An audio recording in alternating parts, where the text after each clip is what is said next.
Namaste everyone.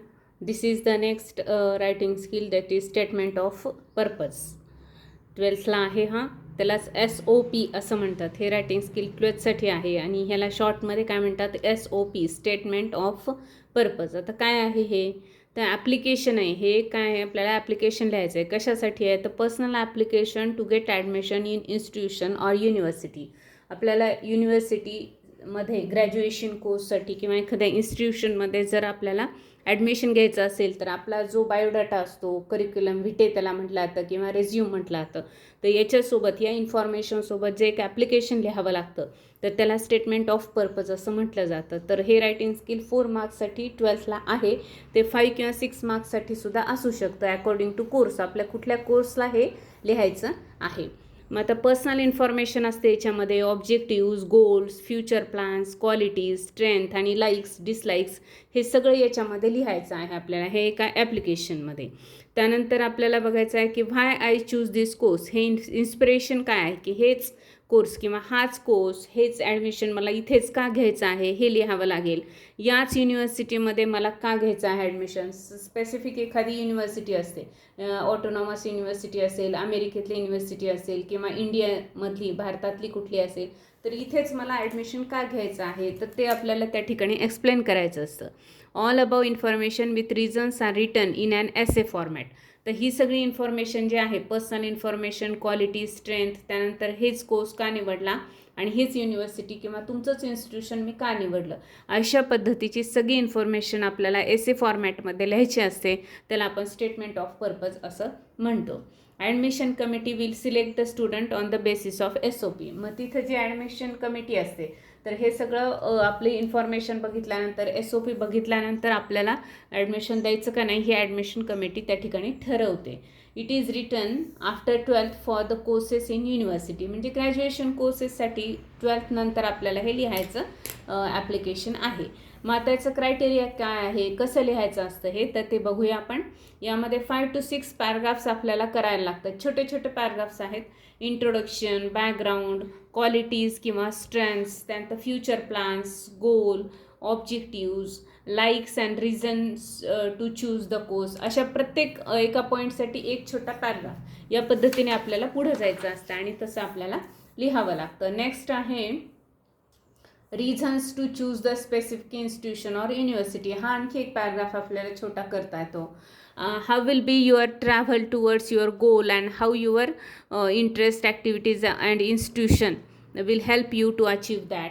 म्हणजे तुमचे गोल काय आहेत लाईफमधले आणि ते गोल कंप्लीट करण्यासाठी तुमचे हे जे ठरवलेले जे गोल आहेत, एम आहेत, ते कंप्लीट करण्यासाठी हेच इन्स्टिट्यूशन तुम्हाला कसं हेल्पफुल ठरेल किंवा तुमचे इंटरेस्ट जे आहेत, ॲक्टिव्हिटीज ज्या आहेत ते तुमच्या गोलमध्ये कन्व्हर्ट करण्यासाठी या इन्स्टिट्यूशनचा म्हणजे या डीम्ड युनिव्हर्सिटीचा किंवा कुठल्या स्पेसिफिक युनिव्हर्सिटीचा आपल्याला कसा फायदा होणार आहे हे आपल्याला ते त्या ठिकाणी लिहायचं आहे. What is your attitude towards your career and how it will be useful for your self and society. म्हणजे तुम्ही काय करिअर ठरवलेलं आहे, आपल्याला स्पेसिफिक एका सब्जेक्टमध्ये करिअर करायचं आहे, तर मग ते करिअर कंप्लीट होण्यासाठी युनिव्हर्सिटी कशी हेल्पफुल ठरणार आहे हे इथं लिहायचं आहे.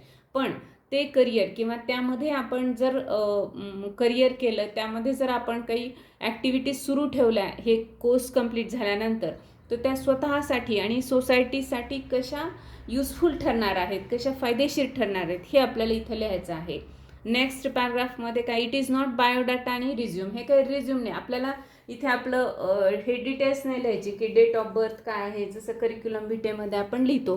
त्यानंतर आपला ॲड्रेस काय आहे, आपलं एज्युकेशनल क्वालिफिकेशन काय आहे वगैरे, हे तर त्याच्यामध्ये असतंच बायोडाटामध्ये. त्यामुळे ह्या ॲप्लिकेशनमध्ये हे लिहायची गरज नाही.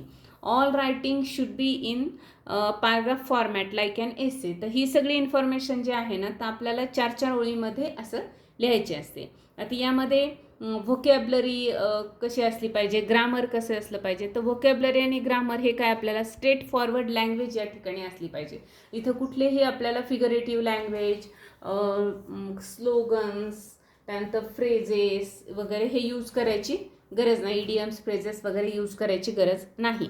150 वर्ड्समध्ये लिहायचं आहे, म्हणजे 25 लाईन्स होते. तर 25 लाईन्ससाठी आपल्याला 5 to 6 पॅराग्राफ लिहायचे आहेत.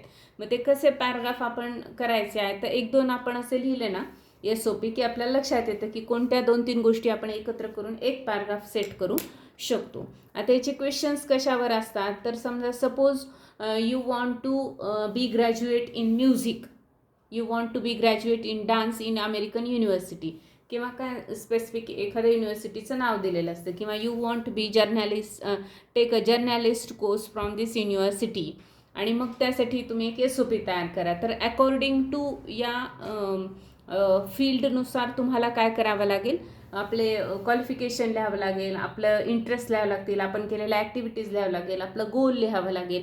त्यामुळे आपल्याला ह्या सगळ्या गोष्टींची माहिती असणं गरजेचं आहे, की समजा आपल्याला ह्यातलं जर स्पेसिफिक आला क्वेश्चन तर, आणि जर समजा हे फील्डचं नाव न येता एक जनरल क्वेश्चन आला, तर आपण आपल्या आवडीचं फील्ड 1-2 तयार करून ठेवायचे. ज्या पद्धतीने आपण म्हणजे आपल्याला बुक क्रिटिसाइज किंवा बुक रिव्ह्यूमध्ये आपण कसं 2 बुक रिव्ह्यू, 2 फिल्म रिव्ह्यू तयार करून ठेवले होते, तसे याच्यामध्ये पण 2 कुठलेही आपले 2-3 आपल्या आवडीचे जे फील्ड्स आहेत त्याच्यावर आपण थोडंसं प्रिपरेशन करून SOP तयार करून ठेवायचं. म्हणजे आपल्याला परीक्षेमध्ये ऐनवेळेस आठवत नाही, असं होत नाही, किंवा ऐनवेळेस विचार करावा लागत नाही, तो वेळ आपला वाचतो.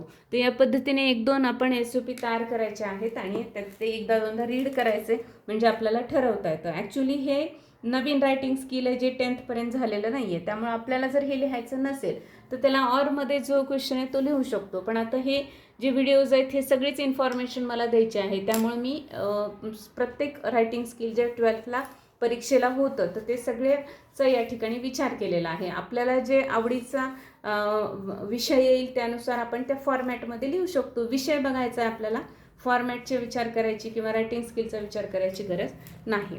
Okay, thank you. भेटूया आपण नेक्स्ट व्हिडिओमध्ये.